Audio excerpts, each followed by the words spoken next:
Okay, so let's start with this passage. So, paragraph 1, the author introduces the main idea of craftsmanship, which is not simply nostalgic. The author here says that craft requires distinct skills, all round approach to work that involves whole product rather than individual parts.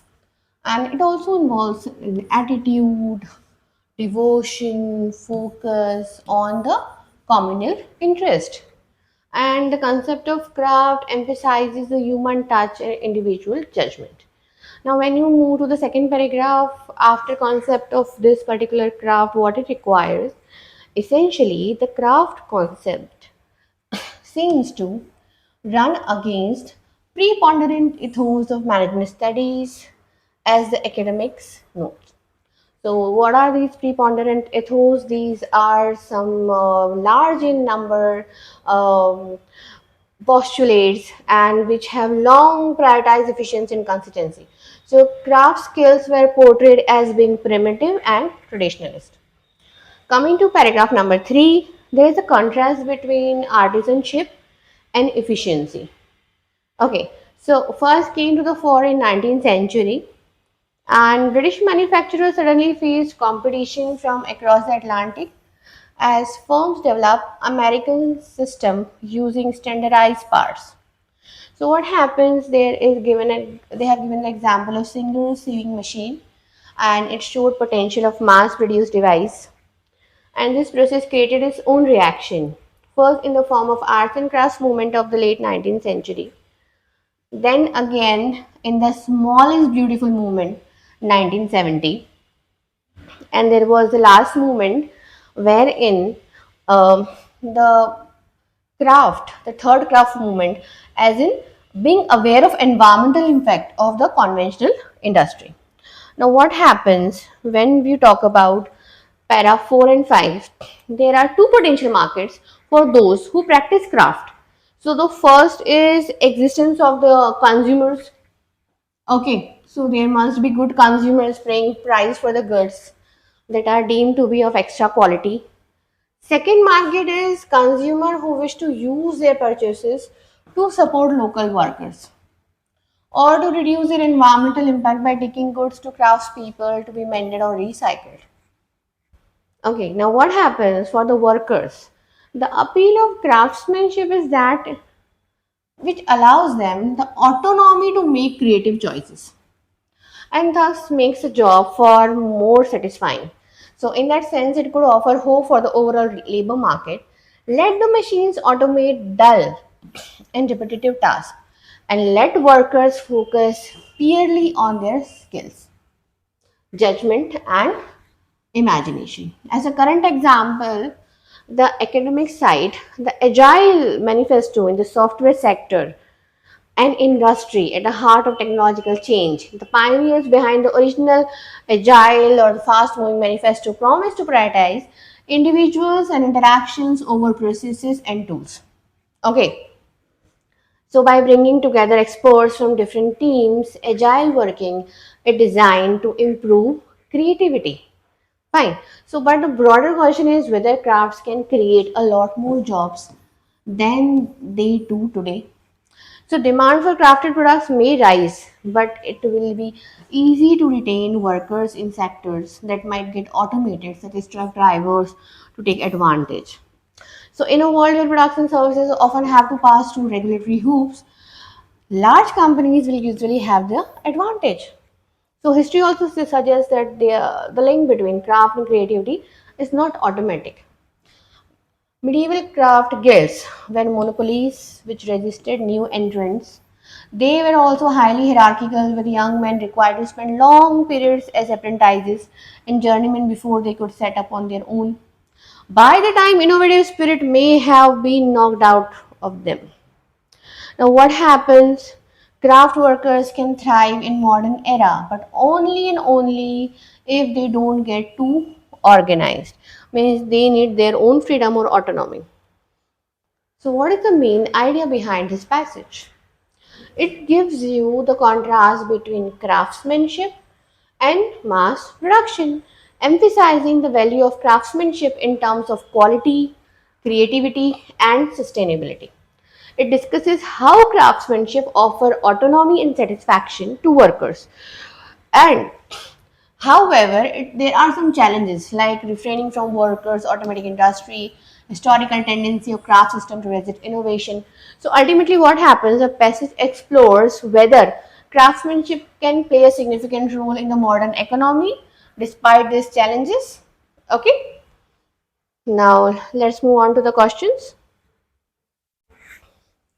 See, Uh, when you go for this question, medieval craft guilds, which we just read in the passage, they are asking you that we can infer from the passage that medieval craft guilds resembled mass production in that both.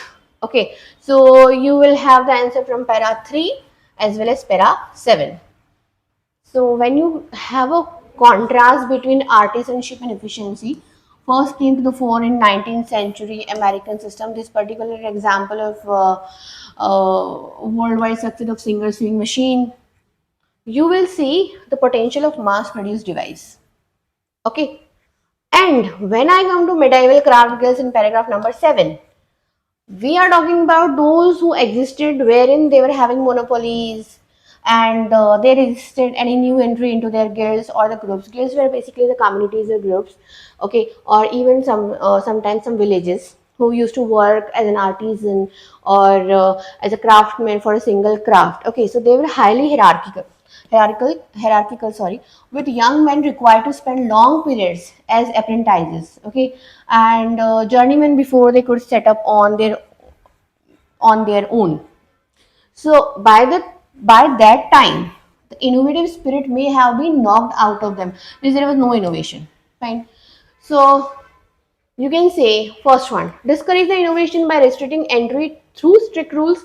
See, they resisted new entrants, but restricted entry through strict rules. So strict rules are not mentioned. So I have to cancel this one. Second, focused excessively on product quality. We are talking about mass produced device. We are not dealing with product quality in these lines. Third, did not necessarily promote creativity. Yes, innovation, yeah, innovative spirit is dead. So option 3 can be the answer. Fourth one, did not always employ egalitarian production processes. So this is not mentioned. Okay, what production process they have applied, and we are dealing here with medieval crafts with mass production relation. So option 3 fits in. So we have answer as option number 3. Now let's move to the next question. Next, the most recent revival in interest in the craft is as a result of emergence of all of the following except. Okay, so from passage you got para 3 and para 4.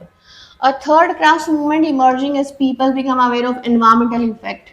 Okay, so when you talk about concerns about environment impact on mass production, you can directly take it from para 4. So this is mentioned.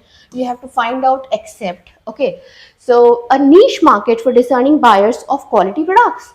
Okay, so consumers who are willing to pay premium price for goods that are deemed to be of extra quality. So this is your quality product thing. It is also mentioned. A greater interest in buying locally produced goods.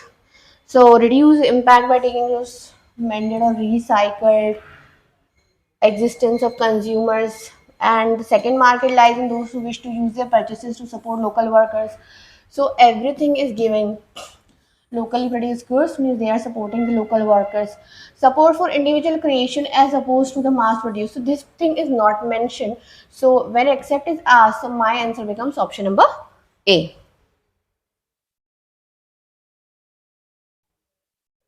Next one. The author questions the ability of crafts to create substantial employment opportunities presently because. Okay, so in paragraph number 6, the author is talking about the broader question is whether craft can create a lot more jobs than they do today. So we are talking about some perspective. Okay, a further perspective of how it will cope up with the rising demand. Demand for crafted products may rise, but will it be easy to retain workers? because these are the sectors which might get automated as truck drivers to take advantage in the world where products and services often have to pass through regulatory hoops. Large companies will usually have the advantage. So when I come to the options, the low scale of craft production will not be able to absorb the mass of redundant labor, and regulatory requirements could make it difficult for small crafts to outfit to compete. So regulatory hoops are given. So I can relate this with the first one. Low scale craft production. Okay, so low scale craft production is not given. Demand for crafted products may rise. This is given. Okay, so I can eliminate this one. Workers made redundant by automation are unlikely to offer craft related work. We cannot talk about this because this is not given to us in any form, so it is out of the box. Third, craft grades can tend to resist new entrants and are likely to accept large number of trainees. So this is something very hypothetical, and you can say this is author's assumption from the medieval point which was mentioned in para 7, which we have taken in the last question. Okay, so this is not the answer, so your answer becomes option number 1. Let's move to question number 17. Which one of the following statements is not inconsistent with the view stated in the passage? So now what happens, you have to check all the 4 points in the passage. Let's start with paragraph number 3. Okay, creativity in the craft could be stifled in the if the market for artisan goods becomes too organized. Okay, this process, as I said, para 3, this process created its own reaction, first in the form of arts and crafts movement, then later in the form of second movement 1970s, then third movement being aware of the environmental impact. So let's move to the second point. Arts and crafts movement was initially inspired by American system of production. Now they are asking you not inconsistent with the view stated in the passage. What does it mean? Not inconsistent means what? Consistent. Which is not inconsistent means which is consistent. Yes. So creativity in the crafts could be stifled. So you can see